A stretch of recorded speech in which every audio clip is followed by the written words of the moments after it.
നെല്ലിയാമ്പതിയിലെ തോട്ടം തൊഴിലാളികൾ പ്രതിസന്ധിയിൽ. കഴിഞ്ഞ 8 മാസമായിട്ടും കൂലി വർദ്ധിപ്പിക്കാൻ തോട്ടം ഉടമകൾ തയ്യാറാകാത്തതാണ് പ്രതിസന്ധിക്ക് കാരണം.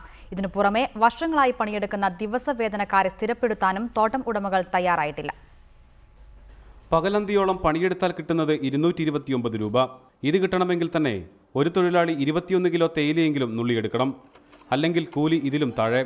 ഇനി 21 കിലോയിൽ കൂടുതൽ തേയില നുള്ളിയാലോ? അധികമായി കിട്ടുന്നത് പരമാവധി 1 രൂപ 80 പൈസ. ഓരോ 3 വർഷം കൂടുമ്പോഴും കൂലി വർധന നടപ്പിലാക്കണമെന്നാണ് വ്യവസ്ഥ. എന്നാൽ 8 മാസമായിട്ടും തോട്ടമുടമകൾ അതിന് തയ്യാറായിട്ടില്ല. മക്കളെ പഠിപ്പിക്കാനും ജീവിത ചെലവിനും വേണ്ടി പെടാപ്പാടുപെടുകയാണ് തോട്ടം തൊഴിലാളികൾ. അരിൻ്റെ വില തന്നെ 40-50 രൂപയുണ്ട്. ഈ 50-60 റുപ്യ കൊടുത്ത് അരി വാങ്ങിച്ചിട്ട് ഞങ്ങൾക്ക് ഒരുപാട് ബുദ്ധിമുട്ടാണ്. അതുപോലെ റേഷൻ കിട്ടുന്നത് തന്നെ 10 കിലോ തന്നെയാണ്. 90 ദിവസമായി തുടർച്ചയായി പണിയെടുത്ത തൊഴിലാളികളെ സ്ഥിരപ്പെടുത്തണമെന്നാണ് വ്യവസ്ഥ. എന്നാൽ 10-20 വർഷം കഴിഞ്ഞ ദിവസവേതനക്കാരും ഇവിടെയുണ്ട്. ഒരാനുകൂല്യവുമില്ലാതെ ഇവർ നരകിക്കുന്നു. തൊഴിലാളിക്ക് അവസാനം ഇവിടെ നിന്ന് പിരിഞ്ഞു പോകുമ്പോൾ കിട്ടുന്നത് ഈ സർവീസാണ്. ആ സർവീസ് കിട്ടാതെ പോകുന്നുണ്ട്.